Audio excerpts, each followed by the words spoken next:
Bom dia, caros alunos. Novamente estou aqui com vocês. Meu nome, Calvino, professor Calvino.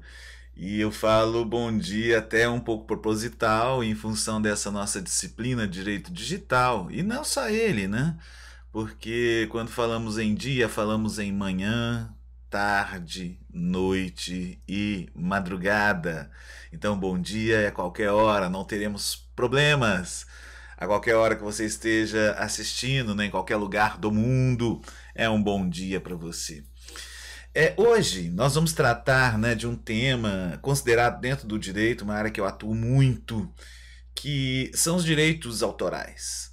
Ele é considerado sui generis por causa de várias características, vários pontos que a gente tem de muita reflexão, desde a diferença entre obra, objeto ou suporte onde se encontra a obra, a característica da imaterialidade da obra, Então tudo isso é de suma importância para a gente entender essa estrutura que a gente tem dos direitos autorais, Vocês já devem ter visto os direitos autorais, vocês já conhecem parcialmente os direitos autorais quando estudaram a propriedade industrial ou o direito industrial ou também o direito intelectual, São terminologias que são muito utilizadas para a determinação desses direitos que vêm da intelectualidade humana, da criação humana na imaterialidade. Então, o primeiro ponto, só para recordar para vocês, que nós estamos dentro desse direito intelectual. Antigamente era mais conhecido como propriedade intelectual. E o direito intelectual em si ele se divide, como vocês bem viram, propriedade industrial, direito industrial, onde ele vai abarcar a questão das marcas, patente, das invenções em si, os direitos cultivares, designs, modelo de utilidade, que de certa forma são transformações da percepção humana dentro de um mundo real. Vamos chamar de mundo real para ficar como se esse não fosse, dentro de um mundo real, onde ele consegue transformar, a transformação do meio ambiente natural na sua condição do seu imaginário, daquele imaginário possível, onde ele vai pensar numa estrutura de uma cadeira, numa estrutura de uma casa, de um carro, de um celular, da própria estrutura da internet, dos computadores e por aí vai. Ou seja, tudo que nos chega ao acesso, que seja numa condição física, tecnológica, nada mais é que a transformação do meio ambiente natural através do intelecto humano. Por isso que a gente vai chamar de propriedade intelectual, direito intelectual. Então nós transformamos o mundo, em todos os sentidos, até ao ponto de criar essa estrutura fantástica que é a internet, e também, posteriormente, essa tentativa de regulamentação como o nosso direito digital. E isso é importante, que vocês agora já caminharam bastante dentro da disciplina e já entenderam que a internet é toda uma estrutura física, uma conexão que se faça tanto daqui onde eu estou, aqui dentro do meu estúdio, até a casa de vocês, depende de toda uma estrutura física, de cabeamento. A internet não navega através do ar, não navega através de satélites, né? Talvez dentro da sua casa, se você utiliza o Wi-Fi, sim, do roteador até a condição de captura do Wi-Fi, você estaria não desconectado, estaria conectado, mas não estaria ligado através de cabo nesse momento. Ou então quando você usa uma tecnologia 4G, agora, né, a vinda aí do 5G que está muito próxima, né, aí você teria o quê? Uma condição maior amplitude de captação de um ponto, que seriam algumas torres que estariam emitindo sinais, né, que você poderia capturar sem estar com um cabeamento. Mas por fim, é toda uma estrutura que vem de um intelecto humano. Então, quando a gente vai para essas transformações que nos chegam, essas possibilidades, né? Mesmo que seja uma colher, vou falar uma colher aqui, mesmo que seja uma colher, ela vem do que? Dessa transformação que nos traz ao nosso alcance algo palpável, algo que a gente consegue pegar realmente, né? Algum objeto. E aí estaríamos dentro dessa propriedade industrial. E para falar de direitos autorais, a gente tem que então pensar em alguns pontos que são muito semelhantes na própria estrutura do direito industrial, da propriedade do direito industrial ou, né, do direito intelectual como um todo, que é essa condição do pensamento humano. Por quê? Porque os direitos autorais, né, em primeiro momento é bom entender o que envolve os direitos autorais, fazer um parênteses aqui. Direitos autorais envolve o quê? Os direitos de autor, né, e os direitos que lhes são conexos. Então, quando eu vou navegar com essa estrutura, eu acho até bom aqui mostrar para vocês, hoje eu vou fazer uma aula mais direta, a nossa legislação. Né? O que está realmente expresso na nossa legislação, que é a 9.610 de 1988. Ele deixa muito claro aqui, ó, esta lei regula os direitos autorais, nesse artigo 1º, entendendo sob essa denominação os direitos de autor e os que lhes são conexos. Mas como assim? Deixar muito claro, o direito de autor, né, muito garantido aqui, que a gente vai ter realmente uma certa definição no artigo 11, 12, 13, já mostro para vocês. Ele é o direito, um direito inalienável. É um direito de quê? De quem fez, de quem criou. Porque quem cria uma obra, qualquer que seja, ele é eternamente o autor. Ele pode até vender essa obra, e eu vou mostrar essa diferença entre vender uma obra e vender um suporte onde a obra se encontra. Ele pode até vender essa obra aqui, mas quem adquire, ele não pode simplesmente tirar o nome do autor e colocar ele como autor. Não, isso aí é para sempre. Você pode pagar R$1 milhão de reais por uma música, por exemplo, você vai ser dono da música. Né? Mas você não vai ser autor. Então, a garantia do direito de autor é aquela pessoa que fez, ou aquelas pessoas que fizeram. Isso acontece também muito na questão dos softwares, né? Você tem softwares da Microsoft, mas a Microsoft em si, ela não é autora. Ela é uma empresa que contrata pessoas que vão criar. E essas pessoas que criam são os autores. Tanto é que em vários softwares, quando você os põe para carregar na abertura de qualquer software, você vê que enquanto está carregando, né, o software, vários nomes aparecem naquele software. Né? Aquilo ali são que? Os autores daquele software. Receberam para aquilo, pertence, por exemplo, à Microsoft, mas os autores são eles. E os direitos conexos? Esses direitos conexos, eles se conectam à obra com uma possibilidade, e a gente entende muito mais isso dentro da estrutura das obras artísticas, que eles de certa forma dinamizam, né, a obra em si, dão uma nova roupagem, uma nova cara, que pode até mesmo, em função disso, conseguir com que essa obra ela seja mais conhecida. Então ela ganha às vezes mercado. Como assim? Não estou entendendo. Muito simples, tá? É o seguinte, quando você tem a obra em si, vamos pensar no caso de uma música, né? Talvez fique mais fácil da gente entender. Quando você tem a obra em si, o que acontece? Acontece que eu vou cantar uma música.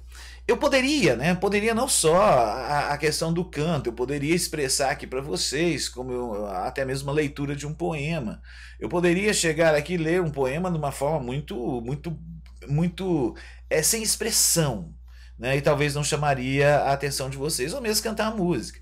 Poderia pegar a música, não sei se vocês conhecem, mas uma música, por exemplo, de Milton Nascimento e Lô Borges, que chama Para Lena e Marcarta. Eu poderia chegar aqui, ó. Porque vocês não sabem do lixo ocidental, não precisam mais temer, não precisam da. Vocês iam dormir, né? Iam dormir.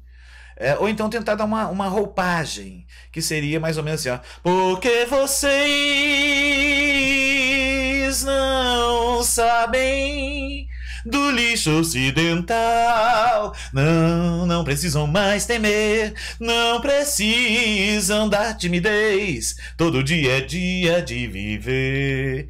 Gostem ou não da interpretação, gostem ou não da música, quando a interpretação tenta colocar mais sentimento, pode ser que várias pessoas passem a prestar mais atenção na obra. Pode ser que mais pessoas comecem até a gostar da música pela forma como ela é cantada. Então o intérprete, ele dá uma roupagem na música. É tão forte às vezes, e é um direito conexo, é tão forte às vezes o intérprete que as pessoas confundem. Às vezes elas falam assim, olha, a música de tal pessoa. Aí você vai procurar saber, procurar autor, né, dessa música. Você vai ver, não é. É porque é o cantor, é o intérprete. Nós passamos a conhecer muitas músicas pelos intérpretes, não pelos autores em si. Então eles perceberam o seguinte, olha, cada pessoa canta uma obra de uma forma. Cada pessoa dá uma roupagem diferenciada. Essa pessoa que canta, ela vai ter um direito dentro da esfera do direito autoral, que seria um direito conexo. Ele não é o direito principal sobre a obra, mas a interpretação. Mas por que isso? Porque isso muda também a perspectiva de utilização dessa música e várias obras, já vou explicar outros direitos conexos, dentro do uso da internet. Por exemplo, existem músicas que caem em domínio público, obras que caem em domínio público. Ou seja, se eu pegar uma música que caiu em domínio público, eu posso utilizá-la livremente na sua condição natural, ou seja, na sua imaterialidade. A música caiu em domínio público, o que eu posso fazer? Eu posso pegar, gravá-la. Aí eu vou inserir um direito conexo, que é o de interpretação. Quando eu faço isso, a música continua livre, mas na sua naturalidade, na sua origem. Mas com a minha interpretação, não. Se você pegar uma música que caiu em domínio público, mas a interpretação é minha, eu ainda estou vivo, eu tenho direito conexo sobre a minha interpretação na música que você pode estar usando. Se você pega uma música, está fazendo um filme, gostou da música, gostou da minha interpretação, a música caiu em domínio público, você coloca no seu filme. Acha que está livre, não está, porque tem a minha interpretação. Eu tenho o direito de uma parcela de direito autoral, né, de direitos de autorais, desculpa, não de autor, de direitos autorais, em função da conexão que faz com a minha interpretação. Então nós temos os direitos conexos, né, que eles são o direito de intérprete, executante, direito de radiodifusão e de produção fonográfica. Hoje ampliou-se, né? Na nossa letra da lei fala produtor fonográfico, mas hoje já se ampliou e é para qualquer produção possível. Executante também pode ser um instrumentista tocando violão, um teclado, pode ser um bailarino, né, dançando uma peça, pode ser uma interpretação também dentro de um filme, né? E também outros que vão se conectando e até mesmo as adaptações e traduções de livros. Então, às vezes, uma obra, por exemplo, Frankenstein, já caiu em domínio público. Então eu posso usar livremente, até o pessoal faz muito isso, fazem filmes e filmes sobre Frankenstein, filmes e filmes sobre Drácula, porque todos já caíram no domínio público, inclusive o personagem. Então o que você pode fazer? Trabalhar esses personagens. Nesse momento, quando você faz a sua obra, a sua versão, você adquire esses direitos sobre a sua versão. Então isso é uma coisa que a gente tem que ter muita cautela para trabalhar os direitos autorais dentro do mundo digital, porque isso está sendo uma grande confusão. Mas eu falei sobre a questão do autor. Primeira coisa que a gente vai discutir não vai ser diretamente esse autor. Vamos falar sobre o quê? O que é a obra? Afinal de contas, né? Estamos falando de obra, mas o que é obra? Até para a gente entender uma diferença entre obra, como eu falei para vocês, e também sobre suporte. Muito importante isso. Então vamos lá. Eu vou apresentar aqui novamente para vocês essa nossa legislação, para vocês irem acompanhando, lembrando que é a 9.610, né, que vocês podem ter acesso aí, né, da forma como vocês bem acharem, ou através de livros, né, de Vademecum, ou mesmo na internet. Então nós temos aqui, ó, artigo 7º, importantíssimo, gente. Vocês têm que ter domínio desse artigo 7º na íntegra aqui, ó, né, para as provas, para trabalhar. O 7º é importantíssimo. Por quê? Porque aqui estão as obras que são protegidas dentro do direito autoral. Mas olha que interessante. São obras intelectuais protegidas, criações do espírito. Quando fala aqui não é uma condição religiosa, lógico, né? Que quando a gente vem na ideia do espírito, da alma, da ânima, tudo isso nos remete a essa condição, né? Cada pessoa interpreta da sua forma, mas interpreta essa condição cognitiva humana, essa vontade e esse sentimento, o querer expressar. Ou seja, então é uma expressão. Eu expressar algo que eu vi, não importa como, né? Nós não discutimos aqui beleza, a intenção, é a intenção do artista. Ele vê o mundo ali, de repente, uma grande paisagem, mas não faz da mesma forma como uma fotografia. Ele faz da forma como ele quer expressar. Que seja com linhas tortuosas, que seja com uma mistura até pesada de tintas, de cores. É obra da mesma forma. A obra ela precisa da vontade, do querer humano, do querer expressar. Então é importante isso aqui, ó, expressas. Prestem atenção, por qualquer meio ou fixadas em qualquer suporte. E algumas características, tangível ou intangível. E mais interessante, conhecido ou que se invente no futuro. Então ele já faz uma menção ampla sobre as possibilidades de objetos e de meios. A internet é um meio. Então, as obras em si, ela tem uma característica, elas são imateriais. Só que elas vão precisar de meios ou mesmo de objetos a serem fixados. Vamos pensar na nossa, mais voltado para a nossa área do direito, livros. Ora, livros, tá, o que tem a ver o livro em si? A ideia é o seguinte, né, e falar da ideia daqui a pouco, a gente vai comentar sobre ideia, também é outro ponto interessante. Quando você adquire, sei lá, um livro de direito penal, você não está comprando obra nenhuma. O que? Você está doido? Não, não está. E a obra, e eu agora vou falar, a obra que é o conteúdo do direito penal, ela tem a sua proteção como direito autoral. Por quê? Porque nós protegemos aqui obras artísticas, científicas e literárias. Só vou voltar aqui um pouquinho porque eu não mostrei isso para vocês. Obra artística, científica e literária que está aqui, ó, nesse primeiro inciso. Textos de obras literárias, artísticas ou científicas. Então, os textos de obras científicas, e o direito é uma ciência, né, não precisaria nem estar dizendo isso para vocês, né, e tem outras situações aqui que vocês depois vão pegar a lei, estudar por conta própria, porque é só uma leitura, não vou ficar lendo aqui agora para vocês, mas aqui estariam todas as possibilidades de proteção de direitos autorais, caso vocês tenham alguma dúvida. Mas importante é isso, são obras científicas. Ou seja, no que eu estou tentando passar para vocês é o seguinte, quando eu compro um livro de direito penal, eu não estou comprando uma obra, eu estou comprando o quê? Um suporte, um objeto. Que objeto? O livro. Que tenha capa dura ou não tenha, ou seja, um punhado de papel. Eu estou comprando um punhado de papel, sim.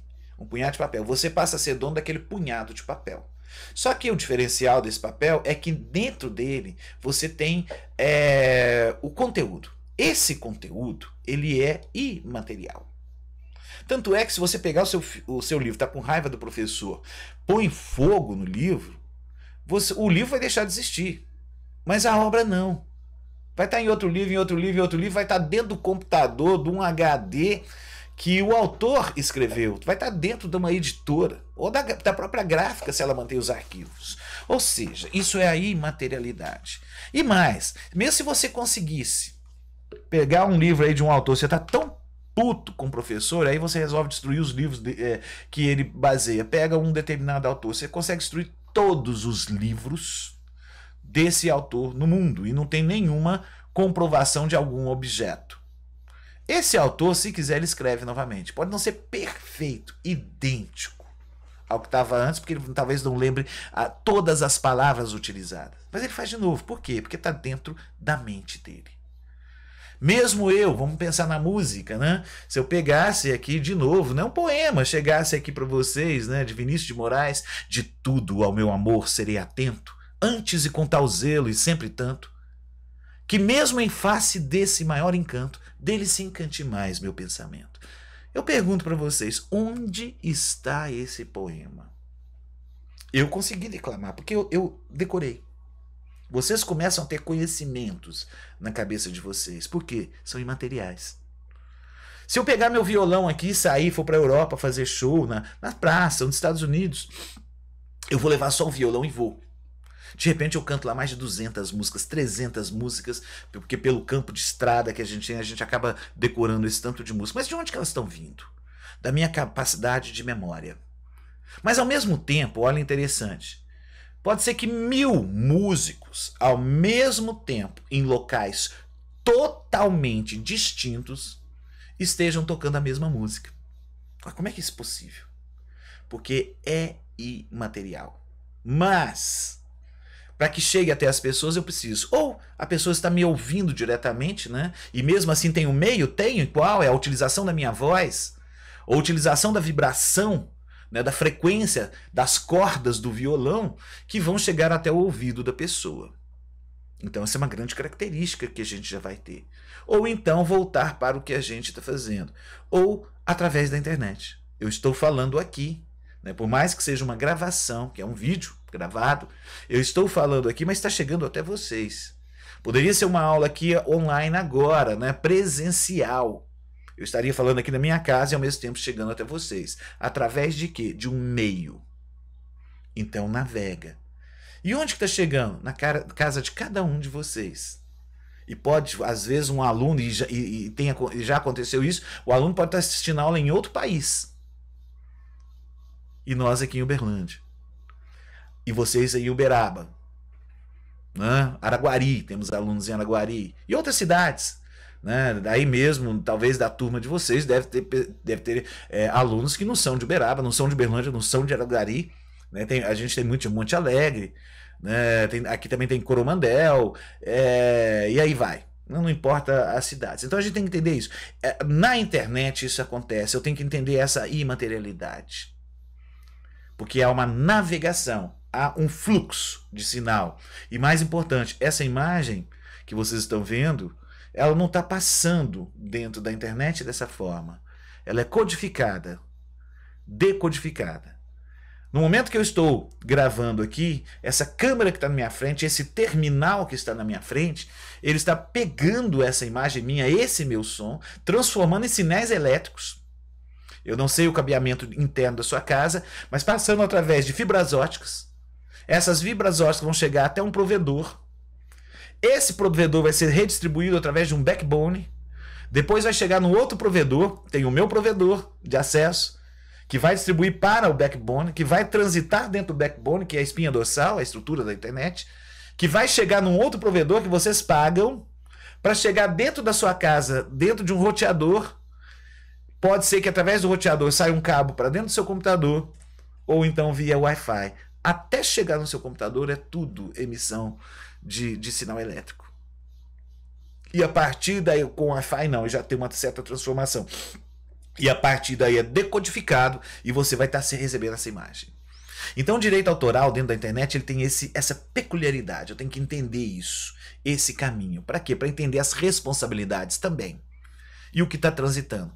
Olha o que acontece na internet. Na internet, você só vê imagem e ouve som, mais nada. Por isso que a gente tem que entender a estrutura do direito autoral dentro da internet. Porque quando você recebe um texto aí na sua tela, é uma imagem. Quando você recebe uma foto, um desenho, é uma imagem. Quando você vê um vídeo, imagem. E interessante que o vídeo, vocês estão cansados de saber que o cinema, as filmagens nada mais são do que uma cadência de fotos. São várias fotos, né, em velocidade rápida que nos dá a sensação de movimento. Então nós só temos na internet imagem e som. Eu entendendo essa estrutura do direito autoral com uma questão da imaterialidade, com um meio ou objeto. Então, voltando à questão do livro. O livro é um objeto. Você é dono do objeto. Do objeto você faz o que você bem entende. É seu. Se você quiser pegar esse objeto somente para decorar, que seja lá um livro de direito penal, para decorar o seu escritório, você nem usa ele mais, o objeto é seu. Tem conhecimento, tem conteúdo, tem conhecimento ali dentro. Mas dependendo do uso, você não está aproveitando o conhecimento na íntegra. Não estou falando que está certo ou errado. Né? Você está aproveitando o objeto. Você pode pegar, rasgar, rabiscar, fazer o que quiser. Mas o conteúdo, você não pode fazer o que você bem entende. Tem limitações. Você poderia usar um conteúdo desse para fazer citações no trabalho. Poderia usar esse conteúdo para usar na sua petição. Poderia até mesmo, dependendo do contexto, da análise, copiar parte desse conteúdo, colocar no seu blog, desde que essa parte de conteúdo você está fazendo uma crítica. Mas sempre, sempre citando o autor, não a editora em si.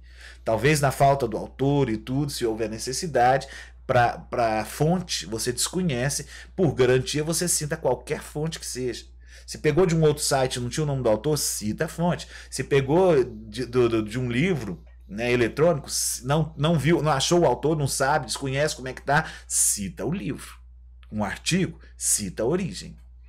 Basta fazer a citação do autor quando a utilização da obra não tem fins de lucro direto ou indireto, e mais, tenha o contexto da utilização como complemento de obras que vocês estão fazendo, né, ou mesmo críticas. Até é interessante mostrar isso para vocês aqui, que é o nosso artigo 46, 47. Tem hora que eu me embanando com esses números de artigo, vocês não se assustem. Mas eu acho que é 46 ou 47. 46, deixa eu mostrar aqui para vocês, eu vou direto no inciso muito importante para vocês, que ele fala o seguinte, ó, das limitações aos direitos autorais. Não constitui ofensa aos direitos autorais. Ou seja, anotem, o que está nesse artigo 46 é livre, não precisa nem de autorização, mas tem que citar o autor. Eu pulo aqui diretamente para o inciso 8º, que está muito ligado à nossa condição educacional e da maioria das coisas que acontecem. É muito importante, olha aqui, ó, o inciso 8º. A reprodução em quaisquer obras, ou seja, reproduzir em obras que vocês estão fazendo, mesmo que seja dentro da internet, mesmo que seja de um artigo no seu blog, no seu próprio blog, e até mesmo utilização e citação. Se você é um youtuber, se você é um influencer, se você já cria conteúdos, também é livre. Olha aqui. De pequenos trechos de obras pré-existentes. Gente, isso aqui é o que garante a citação de qualquer trabalho. Eu posso, num trabalho meu, citar pequenos trechos de obras pré-existentes. Quanto? Não fala. E ainda vem, de qualquer natureza. Que seja ali dentro de uma obra científica, seja uma obra literária, pegar um trecho de um livro, né, sei lá, de romance que você queira citar e discutir, livre, cite o autor. Aqui mais interessante, ou de obra integral, quando de artes plásticas. Como assim? O que é uma obra plástica? É tudo que envolve realmente essa percepção visual. A fotografia, ela tem algumas características, nós não vamos discutir aqui agora, mas durante muito tempo não foi considerado obra de arte, nem a filmagem. era simplesmente captação. Captação de um mundo real. Se você capturava através da fotografia, por exemplo, um quadro pintado, né, qualquer que seja o autor, aquilo ali em si era considerado simplesmente um registro de uma obra pré-existente.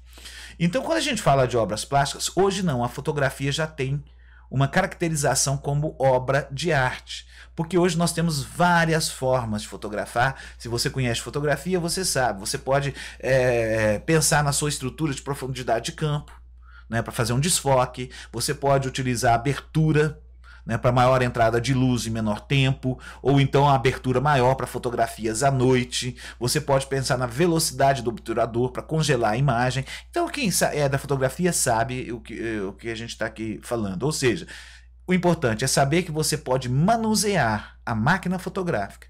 Eu não estou falando só o automático, não. Mesmo deixando no automático, porque o automático quem acaba regulando tudo é o próprio dispositivo, né? Ou a máquina fotográfica. Mas quem é fotógrafo sabe, ele tem condição de modificar a cena sabendo mexer na câmera fotográfica.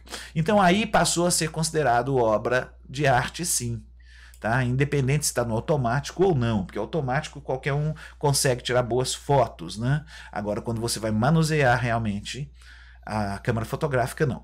Mas, de qualquer forma, ela é uma obra de artes plásticas que pode ser utilizada integralmente numa obra sua. Mas eu posso sair colocando... Depende, né?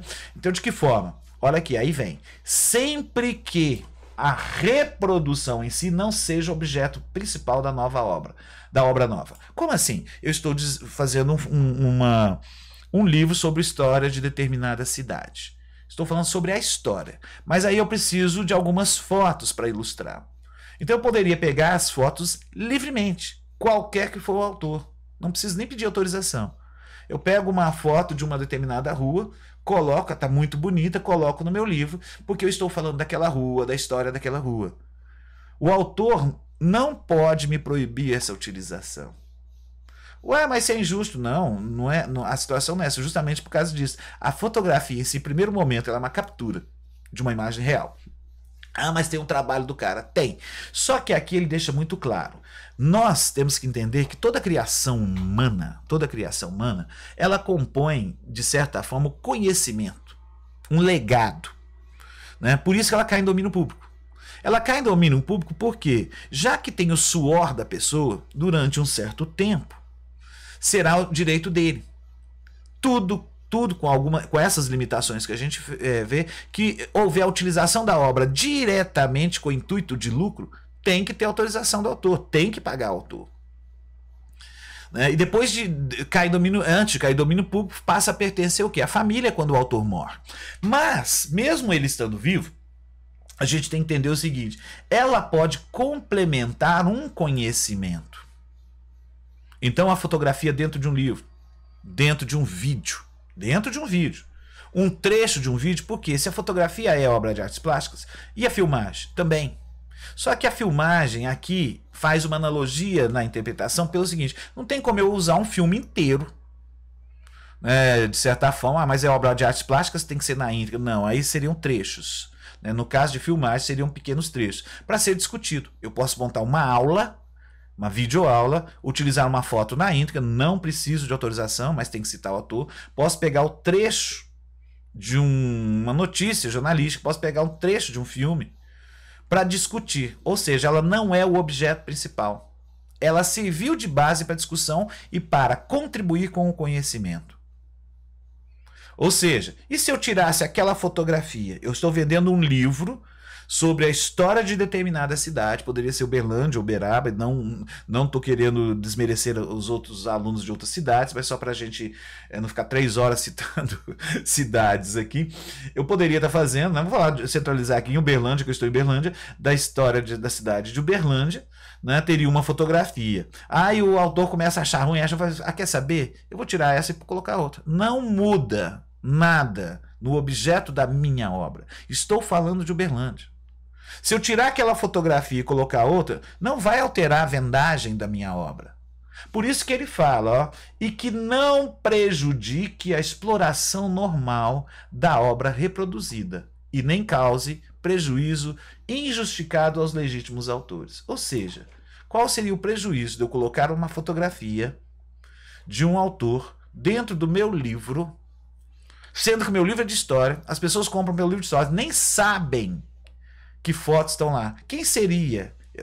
Talvez teria pessoas mais malucas que comprariam um livro de história porque tem a foto de um determinado autor ali dentro. Seria muita loucura também, né? Porque essa foto normalmente não tem uma grande qualidade para impressão, mesmo se for num livro eletrônico, se for na internet, né? Se ele gosta do autor, que ele vai comprar. Se gosta da foto, ele vai comprar a fotografia. Ele não seria louco bastante para comprar um livro só por causa de uma foto. Então, a foto em si, ela não causa prejuízo quando está dentro de um livro.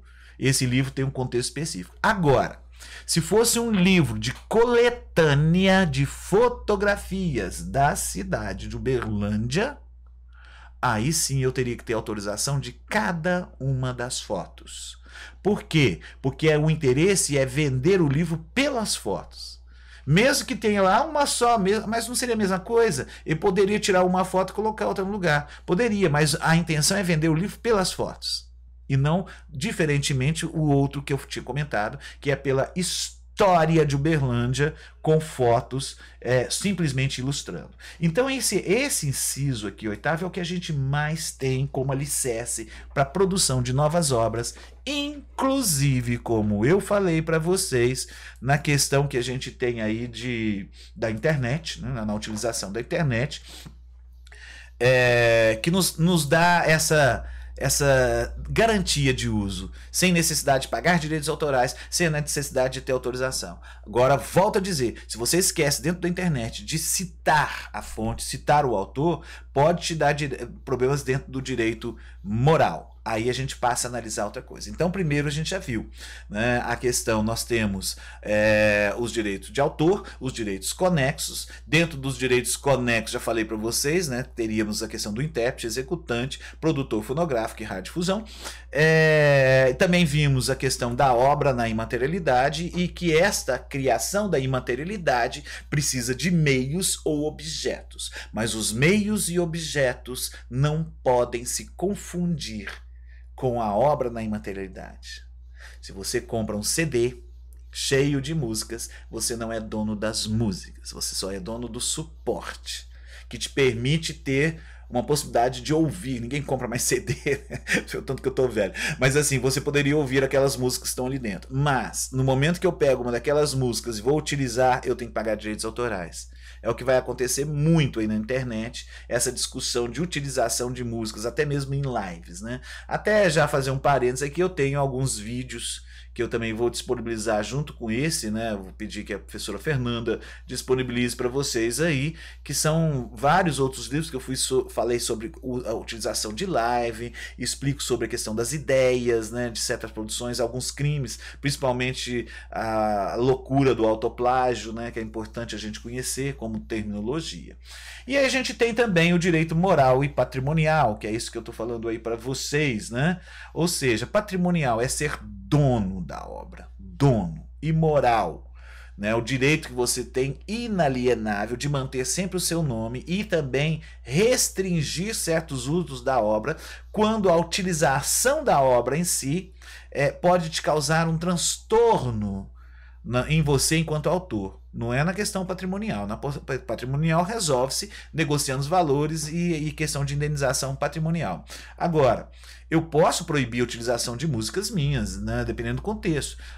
Às vezes você tem uma música, vamos imaginar, isso já me aconteceu um caso, não vou citar qual é aqui, que envolveu até a Rede Globo, no programa da Ana Maria, onde o pessoal fez o que eles chamam de plágio, né, tem que ter muito cuidado com esse termo, né, no plágio, né, eles fizeram como paródia. Desculpa, falei errado, né? Paródia, que também tem que ter muito cuidado com isso. Fala que fizeram a paródia da música e fala que paródia é livre, mas não é bem assim, né? Eu não conheço nenhuma paródia de música, não conheço nenhuma. Eu conheço paródia de letra, é outra coisa importante.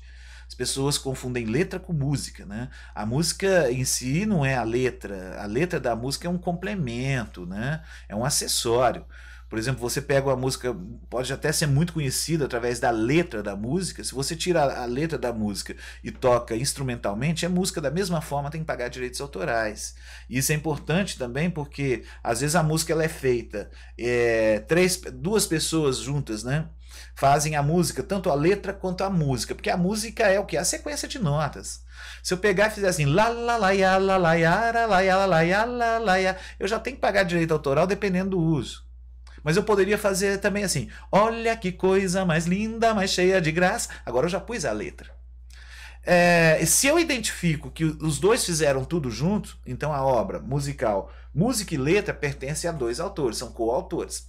Mas se um fez a letra e outro fez a música, a autoria da música é de um autor, na totalidade, e a letra de outro. Aí eu tenho, claro, a divisão desses direitos autorais. Só que no Brasil o pessoal sempre fala, né? Letra. Eu já tive pessoas que me procuraram para registrar música. Falaram, tem mais de 200 músicas, né? E tem gente que tem. Mas eu falei, então me manda as partituras. Ele não tinha partitura. Não tem partitura, só tem as músicas. Então grava e me manda. Não, você não tá entendendo, tem as músicas, mas no fundo não era música, só tinha letra. E aí depois ele falou, precisa musicar. Então não é música. Você tem textos, que nem sei se vai virar música. Né? Então a gente tem que ter muito cuidado com isso. Então quando eu estava falando da questão do direito moral, pode acontecer. Às vezes a pessoa tira uma letra de uma música, faz numa questão de paródia, mas dependendo da paródia que ele faz, se é que é paródia, da letra pode ser chamada de paródia, da música não, porque a música continuou do mesmo jeito. Pode dar problema. Aí vem o direito moral. Este caso que eu falei que eu tive, que o pessoal pegou uma música que o autor fez em homenagem à mãe, aí eles acharam interessante, tiraram a letra e fizeram como se fosse uma prostituta. Né? Nada contra a prostituição, eu não tenho preconceito, acho que não tem preconceito a grande maioria das atitudes das pessoas, mas o autor não gostou. Porque ele não queria que a música dele fosse retratada, que é a homenagem à mãe, fazendo menção a uma prostituição. E aconteceu processo. Né? E esse pessoal até aqui de Uberlândia, mas tem uma participação direta com várias questões que tinham na Globo, hoje eu não sei se continua, mas tiveram esse grande problema. Tá? Então a gente tem que ter muito cuidado. Então a gente tem o direito patrimonial, dono da obra, não é do objeto CD não, tá? É da obra, da música que está dentro do CD que você comprou, dono. E o moral, que é o autor, isso é para sempre. Eu faço a música, vendo para um de vocês vão ser o dono, mas eu vou continuar até morrer e até ao longo da história eu serei o autor e você o dono da obra. Então tem que ter muito cuidado, porque às vezes você acha que é dono da obra e divulga na internet e não é. Então a gente tem que conhecer aquelas limitações que eu falei para vocês. E agora, para a gente tentar aqui concluir essa primeira parte dessa questão do direito autoral, entender aqui realmente o que seria a obra. Tem que ver o autor também, né? Eu tô esquecendo aqui do autor. Lá no artigo 7º, como eu comecei para falar para vocês, né? Nós temos aqui, eu mostrei um inciso só para voltar a dizer sobre a questão das suas características. Nesse artigo 7º, já mostrei para vocês, mas volto a pontuar para a gente ficar mais tranquilo. Então a gente fala, são obras intelectuais, né? Protegidas das criações do espírito. E aí a gente pula daqui, para entender melhor, para a questão da autoria, que está aqui. Ó. Isso é importantíssimo! Nós temos que ter muita confusão, né, dentro da internet. Olha aqui, autor é a pessoa física. Somente pessoa física. Não é animal físico. Pessoa, ser humano. Animal nenhum é considerado autor. Nós tivemos uma polêmica, eu até trabalho com meus alunos, né, aqui em Uberlândia, sobre essa questão do selfie do macaco. Né? Ali pode-se até discutir quem é o dono da obra, quem vai ser o dono patrimonial, mas o autor pode até colocar, foi o macaco que tirou, mas não vai ter defesa de autoria sobre a foto. Você vai ter somente defesa de patrimônio, no momento que foi identificado, né, até juridicamente, quem será esse proprietário. da obra. Não estou falando do objeto, não. Estou falando da obra em si na imaterialidade. Esse fotógrafo foi o dono porque ele que montou o equipamento, deixou à disposição do macaco. O macaco foi lá. Tanto é que são várias fotos da selfie do macaco, né? Várias. Aí a que ele achou mais interessante, algumas que ele achou mais interessante, ele publicou, falando a selfie do macaco. Essa fotografia só ficou famosa, da forma como ficou, porque foi considerado como selfie do macaco. Foi ele que apertou? Tudo leva a crer que sim, né? Não sei se o fotógrafo tiraria a foto e arriscaria dizer que foi o próprio macaco. Mas, de qualquer forma, esse macaco não é considerado autor, porque não é pessoa física. Aí vem criadora de obra literária, artística ou científica. E aí vem aqui, ó, a proteção importante concedida ao autor poderá aplicar-se às pessoas jurídicas. Por que pode se aplicar? Que eu já falei, a empresa pode ser dona da obra, pode ser dona do software. Mas quem foi que fez? Aí esses são os autores. A empresa não vai ser autor. Outro ponto aqui, olha, para se identificar como autor, poderá o criador da obra literária, artística ou científica usar de seu nome civil completo ou abreviado ou por suas sinais de pseudônimo ou qualquer outro sinal convencional. Eu já tive um caso também de um cliente que ele trabalha com arte sequencial, né? A gente conhece como quadrinhos, gibi, e ele usa um pseudônimo. E teve um rapaz lá de São Paulo, que é advogado, mas não é da área, né? Aí começou a pegar no pé dele, falou que ele estava plagiando, copiando ideias, né? Isso é importante também, que eu vou mostrar uma coisa aqui para vocês. Copiando ideias dele, e que nem eram deles, né? E ainda se escondia através de um nome para fugir. Não, era pseudônimo, tá aqui, ó, garantido. Você pode usar pseudônimo a doidar. O que mais tem de pseudônimo é na música sertaneja, né? A maioria dos artistas da música sertaneja carregam pseudônimos, né? Não são os nomes civis deles. Procurar saber o nome Bruno Marrone. Bruno se chama Vinícius, né? Então, e por aí vai. Então a gente tem muito claro aqui, olha, qualquer forma de se identificação. Ainda vem aqui que é muito interessante. Considera-se autor da obra intelectual não havendo prova em contrário. Se não provou, é aquele autor. Aquele que, por uma das modalidades de identificação referidas no artigo anterior, tiver em conformidade com o uso indicado ou anunciado essa qualidade de utilização. Ou seja, hoje, autor... Hoje não, desde 73, a primeira lei que a gente tem, autor é o nome que está na obra, até que prova o contrário. Precisa de registro? De forma alguma. Não tem registro nem de forma alguma. Vamos aqui, ó, no artigo 18, desculpa. A proteção aos direitos de que trata essa lei independe de registro. E para registro é uma faculdade, não é uma obrigação. Eu vou registrar só para ter conforto. Como assim um conforto? O ônus da prova. Porque até que se prove o contrário, o autor é quem registrou. E mesmo se você registrar na Biblioteca Nacional, onde qualquer órgão que seja, né, que seja na Escola de Belas Artes, que seja na Escola de Música, que seja Confeia, você vai ser considerado autor porque é um registro meramente declaratório, não é constitutivo de direito, o de autoria não é constitutivo de direito. E a partir dali será considerado. Num processo, a primeira coisa que vai ser analisar o registro, mas se você consegue provar que o registro foi uma fraude, aquela pessoa que tinha registrado responde por falsidade ideológica, né? E o registro é cancelado. Então, o que eu faço? Aí a internet é um ganho.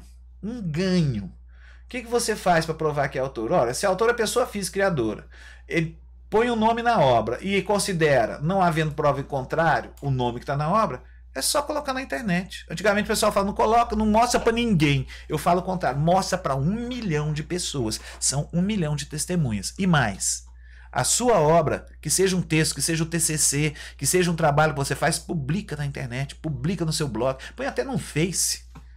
Porque na hora que você fez isso já é um registro, você não precisa nem gastar com isso financeiramente. A internet hoje garante-lhe os direitos de autor pela utilização da obra. Então isso é tranquilo. E aí, para a gente realmente finalizar, então a gente tem isso, né?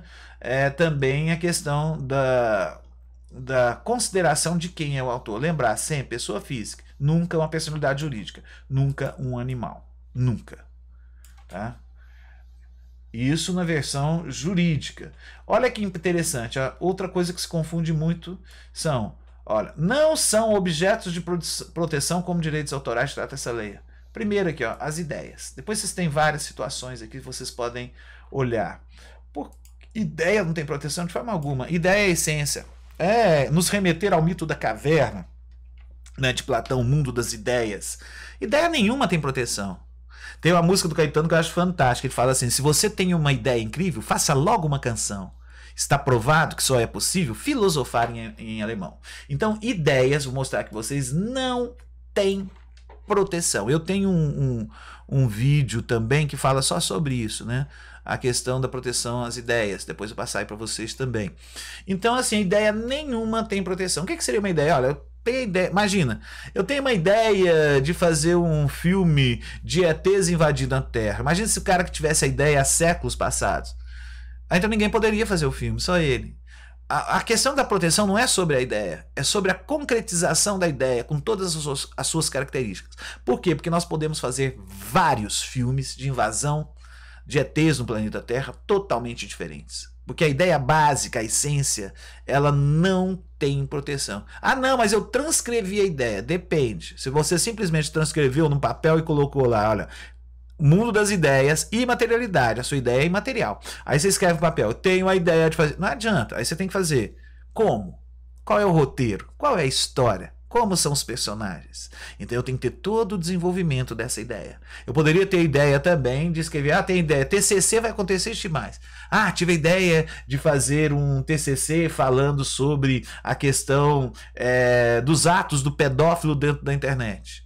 Aí outro colega acha legal, não, vou fazer isso também. Não, eu que tive a ideia é minha. Não, nada a ver. O que não pode acontecer é que os TCCs sejam idênticos, né? Porque se fosse assim, só o primeiro autor de direito civil, de direito de família, poderia ter escrito direito de família. Então essa questão, roubou minha ideia, não existe. Tanto que aqui mesmo, olha, vou até mostrar para vocês, de novo, voltar aqui para a legislação. Muito interessante isso, que fortalece isso que a gente está falando, que é aqui, ó, inciso 7º, do mesmo artigo 8º da Lei 9.610. O aproveitamento industrial ou comercial das ideias contidas nas obras não são objetos de proteção. Se você faz aí um filme de ficção, né, isso já acontece muito, faz um filme de ficção e aí o cara é muito criativo, pelo menos para imagina lá um aparelho futurístico que a gente nem tem hoje. Aí vem o cientista e fala, gente, isso aí é possível, gostei dessa ideia.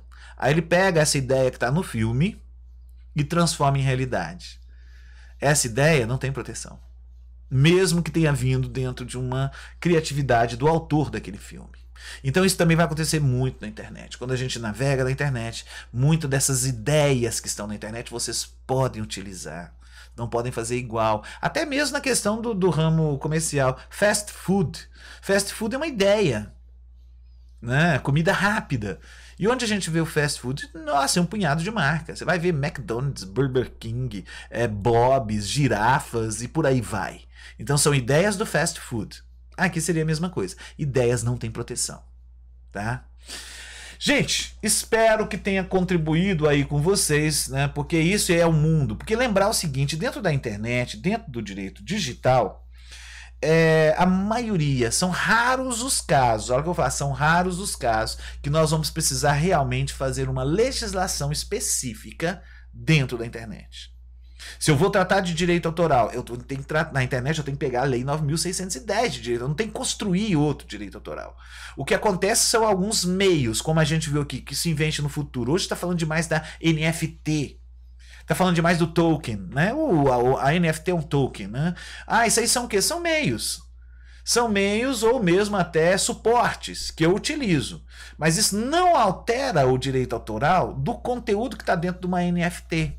Porque hoje a NFT está sendo muito falada como obras artísticas, mas não é só. Você pode vender um serviço através de uma NFT, que é Non-Fungible Token, ou seja, um símbolo não substituível, né?